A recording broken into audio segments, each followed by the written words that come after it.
In this video I'm going to show you how to fix if images not showing on your iPhone gallery.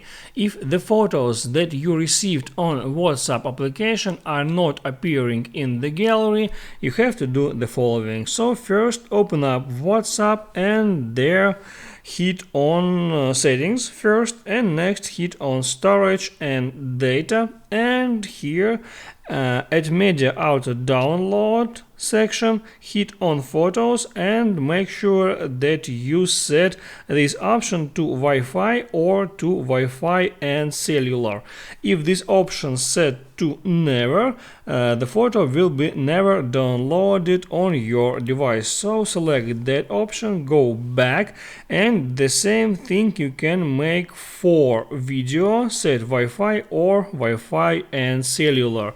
And there is one more thing, go to your settings, click there on chats and make sure that you enabled that option, save to camera roll.